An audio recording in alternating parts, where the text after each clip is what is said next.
Number 1. Am I the asshole for not giving my sister her wedding dress because she didn't invited my underage son? I, 40M, have a sister, 30F, who is getting married in a week. The groom proposed to her a year ago at a family dinner that left everyone speechless but very happy for them as they are longtime companions. During this dinner, my sister asked my son, 17M, to make her wedding dress. My son has always loved design and fashion. He took technical courses in these areas and sewing, and even his friends keep asking for his clothes because they are so beautiful. He agreed, but said that he needed time and that he would need her opinion constantly. At first, my sister was very annoying. My son drew about 50 dress designs in a month and she only liked one, which he continued with. He sewed it with great quality fabric, which I paid for as I wanted to get involved in a certain way. For 5 months, he made several adjustments to suit her wishes, as she always complained about something. After a while, he arrived at the final model, and it was just amazing. My mother cried seeing my sister in the dress, and I confess that I almost got emotional too.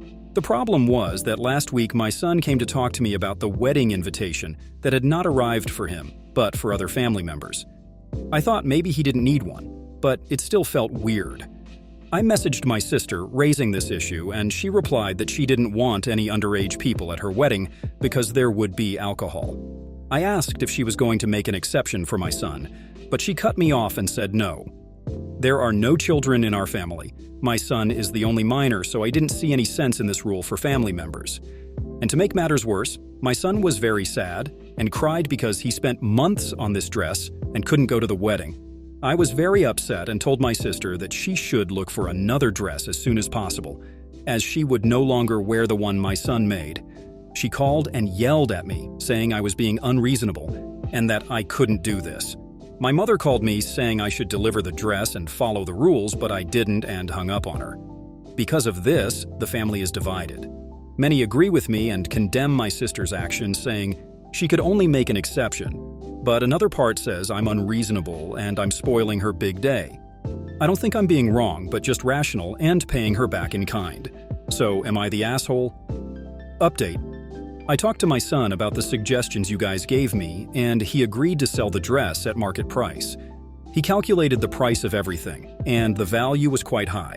We sent the proposal to my sister and she hated it. She said she couldn't afford it because it was too expensive, and it should be a gift because she is family. I responded by saying that it was too easy to say she was family to get a free dress, but not enough to include my son. She cried on the call and begged me not to ruin her day, but I didn't call because that to me was bullshit. At no point did she offer to just let my son go or apologize for it. And for anyone who said that maybe she's homophobic, I'm not sure. But I think who could be influencing her is her fiancé, who is a Christian and has never been close to my son. However, I don't care if he's doing it or not. If she wants to exclude my son from this event, then she will also be cutting ties with me. Number 2, am I the asshole for calling my mom when my husband refused to listen to me? I, 26F, recently moved into my first home. I am also 4 months pregnant with our first baby. The pregnancy has been very hard. I have horrible morning sickness. It reached a really bad point where I passed out, hit my head, and my doctor admitted me to the hospital for a week. When I got home, my husband allowed his brother's family to move into 2 of our 3 bedrooms. They were evicted, I don't know why. One room was, my office was tossed into our room, papers everywhere. The house was a complete wreck. Trash, dirty clothes, used diapers. I started to cry. It was like a light flipped. My husband was no longer the same. My husband told me it wasn't that bad. My reply was, fine, then you should have the house cleaned up before I wake up. Completely exhausted, I fell asleep for 4 hours. I woke up and went to get a drink of water. I couldn't. Every glass we own is scattered around the house. They didn't clean a single thing. I passive-aggressively started to pick up the dirty dishes and washed them. The following morning, I was trying my best to work when their kids were crying nonstop, banging on the walls, so on. Their mom was in her room for hours, ignoring them. When my husband came home, he was upset with me over how I didn't make his brother's wife feel welcome in our home by helping with their kids when she was tired, then continued to complain how nothing was done while he was at work all day in the house. Yep, the same one he didn't clean. That led to a fight where I told him, I am too sick to have company and they need to leave. To which he replied, they are his family and he won't kick them out. I started to cry again. I was beyond frustrated, exhausted. I physically couldn't do it anymore. I called my mom asking if I could come stay with her, telling her the whole story in front of my husband, who at this point was completely shocked, angry. Also, I could tell he wasn't sure what to do. My mom came with my brothers. I have 3 older brothers. My mom, super angry, told my husband, "Since your family can stay, so can we." My mom quickly took charge. I was sent to bed. My brothers started cleaning, complaining loudly at how disgusting my brother-in-law family is, along with what a horrible husband my husband is for putting me through this while I am sick. I got a text message from my mother-in-law for calling me an asshole for not helping my husband clean up the house and putting my brother-in-law in an uncomfortable position by having my mom boss him around. Update: when my mother-in-law showed up, she was super angry outside. I could hear shouting but couldn't understand what was said. Once inside, she was shocked. My house looked really bad. My brother-in-law lied to her about what happened. My mother-in-law quickly started to help my mom in the bossing mode. My house is not just cleaned, but deep cleaned. My brother-in-law and his kids are now staying with mother-in-law. She didn't know about the eviction. My in-laws helped them financially a couple of months ago. My mother-in-law was not happy about it. Sister-in-law refused to come out of the bedroom. She would scream through the door, but that was about it until her family came to pick her up. Last little bit. I did talk to my husband. He seemed very remorseful. I asked for some space. He is staying at a hotel. He asked to come by and talk to me tonight. My mom and dad are here. Both moms felt like I should have someone here since I am sick. Both moms have set up a meal plan, where they trade off who will bring in dinner. It was my mother-in-law's idea. Update: I had a long 4-hour discussion with my husband. It was difficult but necessary. He expressed remorse. The initial plan was for my brother-in-law to stay only a couple of nights, but that extended unexpectedly. My husband thought they would leave before I returned home. He shared that he's been feeling tired and emotionally distressed. This began when I passed out and he had to leave to assist a friend. Upon returning, he found me injured on the floor, not knowing how long I'd been there. He was terrified, thinking I might have died, and this incident has since caused him nightmares, adding to the stress from his family issues. He acknowledged that he unfairly took out his frustration on me and pleaded for another chance. For now, we're still living separately. He's planning to stay in the casita at my brother's house. We've agreed to attend both marriage and individual counseling. He also requested to be present when the home health nurse visits and during my doctor's appointments, to which I consented. Update on brother-in-law. His wife admitted to having an affair. She told him she got married too soon and doesn't want the responsibilities of being a mom anymore. I am not sure what will happen with him and his kids, but I am shocked that she feels this way, especially with her kids. Number 3. Am I the asshole for not letting my miracle baby niece be my flower girl at my wedding? My 27F older brother and sister-in-law, both mid-30s, just welcomed their first child a year and a half ago, after years of trying. After many failed attempts, sister-in-law was told that she wouldn't be able to conceive due to a medical condition she has. They finally got pregnant. Since having my niece, the baby has been the center of attention at every family, even we've had since she was born. Birthdays, weddings, family get-togethers, you name it. Now don't get me wrong, I love my niece. But it can get to be a little too much when my sister-in-law goes on and on about how long they tried to conceive, complications they've had, miscarriages they've had, etc. Like a little too much info. Many family members have commented on how it's a little bit excessive, but no one has said anything because they don't want to sound like an asshole. Anyway, I'm getting married in the spring, and my brother and sister-in-law approached me last weekend about having my niece be the flower girl. Now, my fiancé, 35M, has 2 children, 10M and 6F from his previous marriage. His son is one of his groomsmen, while his daughter had asked to be our flower girl when we told them the news that we were getting married a year ago, as it's something she always wanted to do, so of course we said yes. So I explained this to my sister-in-law when she asked me about my niece. She asked if my stepdaughter can just carry my niece with her. I said I don't think she'd be comfortable with that, considering she's 6. She then asked why I can't give that role to my niece and allow herself to carry my niece down as the flower girl. I said no, because I already promised my stepdaughter. She then started going off about how my lack of effort to incorporate my niece is disgusting to her. I should honor her in some way since I know how long and hard they tried for my niece. Now, I may sound like an asshole for this, but I kind of got fed up and snapped and said, "Incorporate my niece how?" By the time the wedding comes around, she'll be 2 years old. The entire family already knows your story about how long and hard you guys tried for her. What more do you expect me to do to honor her?" She started crying and said that clearly, "I don't love my one and only niece and I'm letting her down." I said of course I love my niece and obviously she's going to be involved in pictures and stuff.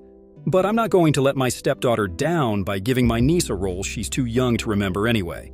Well, now sister-in-law and my brother are pissed off with me for not letting my niece be flower girl and are running around telling the rest of the family I don't love my niece. My mom had been trying to stay neutral but thinks my stepdaughter would understand if I explained to her I need to give that role to my niece. I'm firm in my decision though, and my fiancé is thankful that I didn't let his daughter down. Am I the asshole for not allowing my niece to be the flower girl? Number 4. Am I the asshole for saying I'll be driving myself and paying for my own room on the upcoming family vacation so I won't have to be a babysitter? I-23M was repeatedly stuck playing the part of helper and babysitter on family outings.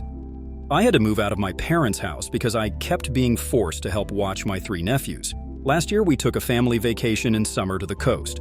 I rode along with my parents and they paid for my hotel room. Only I had to share that room with 3 rowdy boys because my sister and her husband wanted a room to themselves. I was promised time to do my own things on the vacation. But instead, I ended up having to help with these kids. I complained to everyone about it and was reminded I was there for free. And then we pretty much just did only one thing I wanted to do, which was tour an art gallery. I like doing this whenever I'm at the coast, but the kids find it boring. This year, my parents have a beach trip planned for June, and they assumed I'd be riding along the same way as last year. But I refused. I said I'd be driving myself and paying for my own hotel stay to have my own room. My parents were shocked and tried to remind me of the cost. I said it was no worry, I've got a good job and a decent running car. I can more than afford it. That's when the buts started. I stated the previously listed things as why I'll be driving myself and paying for myself. I want to be able to enjoy this vacation as an adult and not be treated like a child like last year. My parents told my sister, and she called to blow up at me that I'll be ruining the vacation if I'm off doing my own thing, while she has to wrangle her 3 boys. I ended up yelling at her that last year all she did was rope me into her mess. I didn't really get to do much of anything I wanted to do, and I was treated like the bad guy for wanting to just go to an art gallery. I'm a grown man, I deserve my own vacation too. Now, my sister is not speaking to me, and my parents are still trying to convince me to just ride with them to keep the peace. I'm still refusing, but the pressure is getting to me. Am I the asshole for not giving in? I know they'll have a pretty hard time when they won't have another person there to help. Update. It's barely been an hour since I posted, but my sister is apparently a Reddit lurker in the mornings and she saw my post. Not only is she furious with me, but she's also upset no one in the comments is siding with her. To make it short, she went on a big rant about how it's so hard to be a parent to triplets, and the least I could do is help because I'm young and single, and she needs a break. I stood my ground on my decision, and now she's calling our parents to get them involved. I'm expecting a call from them any minute. Update. Well, I'm off work now, so I can tell more of what went down. I guess you could say it's over. My sister got our parents involved. They looked at my post and were absolutely horrified by the continuous influx of commenters. Yes, they're very angry with me that I posted here. But I told them that if they just listened to me to begin with, I'd have never needed to. I'm sick of the whole keep the peace mentality that sacrifices me to placate my sister. They in turn went off on my sister, and to make a long story short, the whole vacation has been canceled. The hotel wasn't booked yet anyway. But my parents are arguing with my sister is blaming me, and my nephews are crying because they aren't going to the beach. My sister called me at lunch and basically implied I have no life, which is why I have time to help. I recorded that and told our parents, and that's currently what they're fighting about. Update, I wasn't going to update again, but here's a little more. Parents said that they won't ever push babysitting of my nephews on me again, and have agreed that what happened last year was unfair to me. Right now, they're very angry with my sister for telling me I should help her because she thinks I have no life. My sister is playing the victim. And my brother-in-law is basically saying nope to the whole mess and spending most of his time at work. Number 5. Am I the asshole for wanting to go to the funeral of a girl that I helped get addicted to drugs?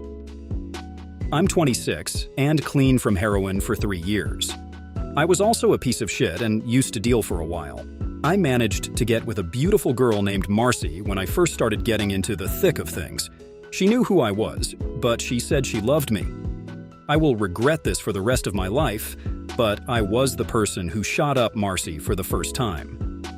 After that, there was no stopping her. She stuck around with me, probably because I was her dealer more than anything, but then I got clean and never saw her again for a long time. A year ago, she reached out to me on Facebook and told me that she had been clean for a few months, and she said that she didn't hate me for what happened, and she hoped I was still clean. Last week, I got a call from my sister who told me that she saw on Facebook that Marcy had overdosed and there was a funeral service this upcoming Thursday. I immediately just burst into tears because I hoped that this would never happen, and I feel so much guilt over it. I want to go to the funeral service for her, but I'm afraid that my presence would be unwanted. At the most, I would just slip in the back, pay my respects, and leave. I need to do this for myself. Am I the asshole for wanting to go? Update. The funeral service was held this past Thursday. Before then, I brought all the advice I received online and brought it to the real world and talked to both my therapist and sponsor about how I was feeling and what I should do. My sponsor was straight with me and told me that I would be putting myself in danger by going, and that I should do something else that day to grieve. When Thursday rolled around, I was a mess. I seriously considered both just going to the funeral or using again. But instead, I grabbed my dog and we went on a road trip. We went to the beach and just hung out, the two of us. I'm doing okay this week, but obviously I'm still not doing great. I haven't reached out to any of Marcy's family and I don't plan to. I understand now how devastating that would be. That's it. Take care, everyone.